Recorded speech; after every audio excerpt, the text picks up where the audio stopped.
Is Jen about to be a full Hulk now? And who is the Hulk King? Welcome back to Geekset. I'm your boy Deuces, and this is your official She-Hulk Episode 8 breakdown, where we recap the episode and talk about the things we discovered and all the Easter eggs that we saw. Now, as always, this is mad spoilers that's going to happen in this recap. So if you haven't watched this episode yet, go ahead and stop, go watch it, and then come back. Now, cue up my title screen.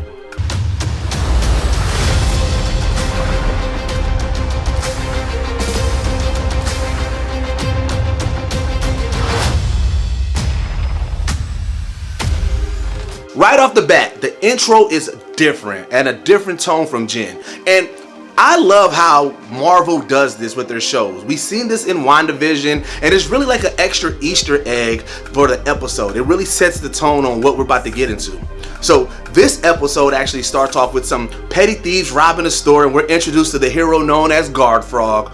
Wait, my bad. I mean Leapfrog. Looking to foil those thieves in their mastermind plan that they're doing. Now, it is revealed that this is him retelling the events. But during that major crime bust, Leapfrog's suit malfunctions in a not so heroic fashion. Really, the whole scene wasn't heroic at all. Anyways, but his inflammable suit goes up in flames. As annoyed as Jen is with this tall tale, she sees that this is an open and shut case, but there's one little issue. His suit is manufactured by none other than Luke Jacobson. Ouch. And Jen is obviously shook by the idea of going against the one person who can make suits for her that look good in the courtroom and in these streets. And he's also making a dress for Jen for that gala that's coming up. So she pleads with her boss for somebody else to take the case, but of course, Leapfrog is a highly valued client due to his dad, so she has to stay on. But her boss does give her a little bit of tidbit, saying that, hey, it doesn't have to be a big issue. Just get Luke Jacobson to agree to take responsibility outside the court. Easy peasy, right? Well, Luke reacts exactly how we thought he would. He is appalled, disrespected. He actually rips up the dress that he's been working on and tells Jen that she is banned, blacklisted, finito. You will never get a dress from Luke Jacobson again. And this fires up Jen, and now it's a court battle. So we cut to the court, and Jacobson is representing himself. So we thought, because the moment that the internet that we all been waiting for just came strutting through that front door. Yup, Luke Jacobson lawyer is none other than the Matt Murdock. Yes, Daredevil. Now, what's great about this court scene is that Matt is a whole beast. See, because Jen, because she is upset and wants to win, she calls out that if we bring Luke's other clients to court to testify if his suits malfunction or not, then we can possibly win this case. Now, Matt explains that this would put a lot of people at risk. I'm not talking about celebrities. I'm talking about superheroes who have enemies who will try to harm them, and the people close to them. And that the Sokovia Accords have been repealed, so heroes don't really have to put their identity on blast like that. Now, we see how serious Matt is about secret identities because, well, we know who he really is, but this is something that Jen doesn't really have to worry about since the world knows that she's She-Hulk. The judge sees Matt's side of it and he agrees, and now boom, we are going to court. So later on in the day, Jen gotta hit the bar, and we see that Matt's there, and he buys her a drink and gives her some advice about using her powers and her legal knowledge in tangent. Jen Walters can use the law to help people when society fails, and She-Hulk can help people when the law fails. Because for those who don't know, Matt Murdock is the Daredevil, and when the court fails, Daredevil steps in, and this is the life that he knows. Where Jen, she has no aspirations on doing any hero work, and in this moment, Jen is also being a little swooned by Matt's charm, but that gets interrupted by a call that Matt took and a frantic text from Todd, the creepy guy from the dating app, and he pulls I thought this was a 24/7 firm, so Jen obviously has to go see what's up. See, this was really just a weird play to try to hook up with Jen, and Todd, he's trying to flex with his money and his wealth, because Todd is pretty much a spoiled brat and has unlimited income. So what does he do with that income? He got himself an authentic Wakanda spear, and the Dorj Malaje is actively attempting to acquire all vibranium that was illegally taken by colonizers. But This does give us a little insight on an Easter egg that we saw earlier on. See, we know that there's a Hulk-sized needle that's made out of vibranium that's been put in play. So knowing that there's auctions with all this vibranium, this kind of gives us an insight on how that happened. Now, back to the date or the frantic moment. So when Todd finally makes his creepy move, Jen notices, bounces, but not before she says, "Hey, I'm gonna bill you." When Jen gets home, she gets a call from Leapfrog.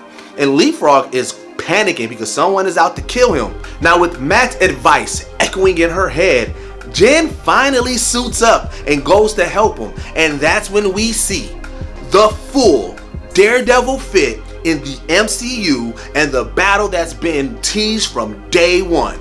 We got She-Hulk versus Daredevil. Now, what's really dope about this fight is that we see that She-Hulk isn't really battle trained. I mean, we knew that already, but now we see it. She's destroying cars, she's cracking up the ground, she's messing up some buildings. But one of the things that really stood out about this fight is that we see that this Daredevil is completely different from the Netflix series. What? You don't say. You don't say. You don't say. Now, the running theory is that the Netflix series is a different dimension, but closely similar to the one that we see right now. So this makes sense a little bit because this Daredevil has quips. And you remember the Netflix Daredevil, he was brooding. So after a quick exchange of jokes, the two come to an agreement and realize that Leapfrog is more so a villain than the victim since he kidnapped Luke Jacobson to make him a suit. So now Jen and Daredevil is going to the lily pad to save Luke Jacobson. In that moment, we get a really dope hallway scene that mirrors like the one in Netflix. We actually get a She-Hulk smash moment. She-Hulk smash. But everything is settled and we go back to the court. In court, Daredevil showing off some of his powers, he realizes that the fuel that he's smelling is a little bit different than regular fuel. See, what Leapfrog did is he used jet fuel instead of the designated fuel for his suit, which led to Daredevil figuring that out and the case falls apart. Luke tells Jen that he will make her dress for the gala and then, yeah, the episode is over. So we think. And oddly, so does Jen. She is actually legit concerned that we are still here. It's weird you guys are still here. Doesn't it feel like this episode should be over? Because her and Daredevil got it on. And which, as she puts, seriously, what is this scene? This episode already came to a very satisfying conclusion. Trust me. and she's really tripping out because she's understanding that something big is going to happen, but she don't know what. That's when we find out that we're going to the gala in this episode. And Jen is still trying to figure out, okay, this is something that's going to be life-changing. But the question is it the kind of twist that's like, ooh, there's another Hulk, but this one's red? So now we get to the gala, and once we get there, we realize that the award that Jen was nominated for is actually more of a participation trophy. See, they're giving this award to several top attorneys on this same night. Now, Mallory lays down some serious, hey, this gotta be said word. Twice the work, half the recognition, and you're constantly being asked what it's like being a female lawyer. And then when Jen starts her speech, this is when the big reveal happens. The Hulk King takes over the broadcast, and it is far more worse than we expected. See, we all thought that they were just going to shame her for her dating life and being a Hulk, but what we horrifically see is that not only do they expose her dating life, but that she was actually filmed in the act unbeknownst to her.